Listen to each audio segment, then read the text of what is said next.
नमस्कार, मी संकेत Deshpande. Top news मराठीमध्ये आपलं स्वागत. डोळ्यात लाखो स्वप्न घेऊन शेतात राबणाऱ्या एका 25 वर्षाच्या तरुण शेतकऱ्यानं जगाचा निरोप घेतलाय. एका बाजूला पावसानं फिरवलेली पाठ आणि दुसऱ्या बाजूला कर्ज तसंच दुबार पेरणीचं संकट. या कोंडीत अडकलेल्या गेवराई तालुक्यातल्या रानमळा तालुक्यातल्या मुकुंद हिंगे या तरुणानं शेवटी गळफास घेत आपली जीवनयात्रा संपवली.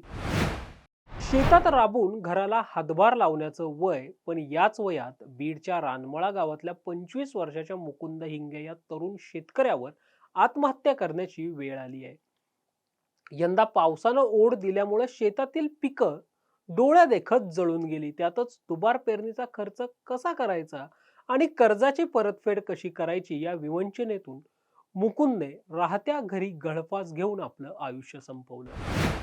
टोकाचं पाऊल उचललंय. मराठवाड्यावर दुबार पेरणीची वेळ आहे. तुम्ही वडील आहात. महाराष्ट्रातल्या सरकारला आणि महाराष्ट्रातल्या तरुणांना अशी वेळ येऊ नये म्हणून काय सांगाल? आज दुबार पेरणी झाली. पाऊस नाही, पाणी नाही. पहिलं कर्जाचं डोंगर आहे. 2016चं कर्ज मला माफीत 2 वेळेस आलो नाही. ते नाही आलं. मी ते सेटलमेंटमध्ये 5.5 लाख रुपये त्याचं भरले. आणि त्याच्यानंतर मुलाला वाटलं मला आता नोकरी भेटत नाही, नोकरीची आशा नाही, म्हणून मी शेतीकडे वळायला तयार आहे. मला शेळी पालन करण्याची इच्छा आहे. आता इच्छा असताना आता पैसे जवळ नव्हते. पहिलेच आमची हालाकीची परिस्थिती होती. मग खाजगी बँकेकडनं 9.5-10 लाख रुपये काढले. मी त्याला दिले. शेळी पालन 2022लाच उभा केलं. 22ला उभा करून ते कर्ज फेडणं व्हायला. त्याची इच्छा होती की मला अनुदानाचे पैसे, माझी एक फाईल होणार आहे 12 लाखाची, त्यातनं आपण करू कसं तरी. त्याचा कुठला काही लाभ अजून भेटलेला नाही. नुसते सरकारनं आश्वासनं दिले आणि आश्वासन देऊन त्याचे अजून कुठंच चालीजुपी झालेलं नाही. आणि बीड जिल्ह्यात अजून कोणालाही त्याचा लाभ भेटला नाही. असं कोणावर वेळ ईश्वराने येऊ देऊ नये आणि ह्या मायबाप सरकारनं येऊ देऊ नये, असं मला संदेश देण्याची माझी इच्छा आहे. काय सांगाल की मुकुंद हा होतकूर होता, तरुण होता, तो शेतीकडे वळला होता, शेळी व्यवसायाकडे वळला होता. मात्र त्यांनी ही टोकाची भूमिका घेतली. वडील म्हणून जे शासनाकडे काय मागणी करा? त्यांना शासनानं एकच की माझा तर मुलगा गेलाच, तो काय आज परत येणार आहे? शासनाने मला ढिगाई दिला तर येणार नाही. पण अशी कोणाच्या आईवडिलावर ती पाळी येऊ नाही. त्याच्यामुळं पुढच्यांसाठी ही सगळं पटकन नुसतं खिरापत वाटू नाही. डायरेक्ट त्यांना लाभ द्यावा आणि त्या आईवडिलावर ही वेळ येऊ देऊ नाही, अशी माझी इच्छा आहे. बीड जिल्ह्याच्या बहुतांश भागात सध्या पावसाअभावी पिकं करपून गेली आहेत. अनेक शेतकऱ्यांवर दुबार पेरणीचं संकट आलंय. पिकांचं झालेलं नुकसान आणि त्यात वाढती आर्थिक चणचण यामुळं ग्रामीण भागात शेतकरी कमालीचे चिंतेत आहेत.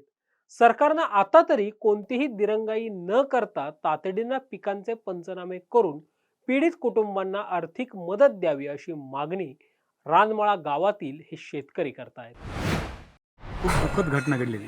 मुकुंद हिंगे हा तरुण युवक आत्ताच शेतीकडे वळाला होता. म्हणजे शिक्षण पूर्ण झाल्यानंतर नोकरी न लागल्यामुळं त्यांनी आज शेतीकडे वळाला. शेती करत असताना आज इतकं संकट निर्माण झालं की डबल पेरणी, ट्रिपल पेरणी करण्याची वेळ आली. आणि पावसाच्या लहरीपणामुळं पुन्हा पीक म्हणजे पाऊस जास्त न पडल्यामुळं आज त्याच्यावर दुबारा पेरणीचं संकट आलं, तरी ती उगवलं नाही. आणि त्या दृष्टिकोनातून एक दुसरा त्यांनी हे केलेलं आहे की शेती व्यवसाय करत असताना त्यांनी शेळी पालनाच्या व्यवसायामध्ये त्यांनी भाग घेतला आणि त्याच्यामध्ये त्यांनी शेळी पालनाचा उद्योग केला. त्याच्याकडं पैसे नसल्यामुळं खाजगी बँकेचं कर्ज काढून त्यांनी ते व्यवसायाकडे वळाला. आणि ते काम करत असताना खूप मोठं त्याला दुःख म्हणजे इतका पैसा बँकेचा तगारला लागला की त्याला पैसे फेडता येणार, म्हणून त्यांनी टोकाचं पाऊल उचललं आणि आत्महत्या केली त्यांनी. म्हणजे सांगायचं तात्पर्य म्हणजे की आज बीड जिल्ह्याच्या भूमिपुत्र आणि जालना जिल्ह्याच्या पालकमंत्री पंकजाताई मुंडे याच या कृषी पशुसंवर्धन विभागाच्या प्रमुख मंत्री आहेत. त्यांनी स्वतः लक्ष दिलं तर या पुढील व्यवसायाला एवढी अडचण येणार नाही. आमच्या गेवराई तालुक्याचे विद्यमान आमदार विजयसिंहराजे पंडित हे स्वतः मी त्यांना बोलणार आहे की आज ही संकट तालुक्यावर, महाराष्ट्रावर, जिल्ह्यावर आलेलं आहे. याच्यातून या शेतकऱ्यांना नवीन लोक उद्योगधंद्यासाठी वळतात. त्यांना कुठंतरी या शेती व्यवसाय करत असताना त्यांना व्यवसाय जोडधंदा म्हणून दुसरा वॉटर सप्लायचा असेल किंवा शेळीपालन असेल, उद्योगधंदामध्ये असेल, त्याच्यामध्ये ज्याला प्रोत्साहन देण्यासाठी मी आमदार साहेबांना, विजयसिंहराजे पंडित साहेबांना मी विनंती करणार आहे किंवा या अशा घटना बार पुन्हा होऊ नयेत. आत्महत्या तरुण युवक ह्या शेती व्यवसायाकडे करत असताना, उद्योगधंद्याकडे वळत असताना त्यांना कुठंतरी न्याय मिळाला पाहिजे. आणि त्यांच्या स्वतः त्या आमदार साहेबांनी थोडं लक्ष दिलं आणि फक्त त्यांना सरकारनं बोलले तर याचा नक्कीच मार्ग निघल. यासाठी मी आमदार साहेबांना बोलणार आहे की या तालुक्यातले असेल, जिल्ह्यातले असतील, महाराष्ट्रातले असेल, तरुण युवकावर ही वेळ येऊ नये. हा तरुण युवक हा शेती व्यवसायाकडे वळाला आहे, शेती करत असताना उद्योगधंद्याकडे वळाला आहे. त्याच्यामध्ये त्यांना कुठंतरी त्यांना शासनाने मदत केली तर अशा घटना पुन्हा बार होणार नाहीत. ही सरकारनं माझी विनंती आहे.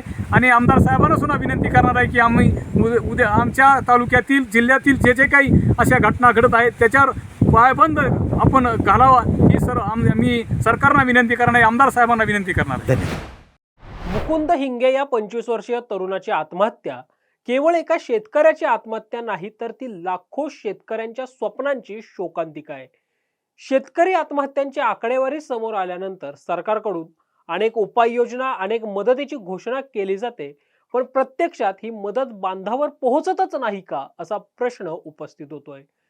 पेरलेलं बियाणं मातीत करपल्यानं खचलेला मुकुंद गेला, पण मागे सोडून गेलाय त्याच्या आई वडिलांचं कधीही न थांबणारे असू. आता तरी सरकार आणि प्रशासन या वाढत्या शेतकरी आत्महत्यांवर गांभीर्यानं विचार करून ठोस उपाययोजना करणार का, हे पाहणं महत्वाचं असणार आहे.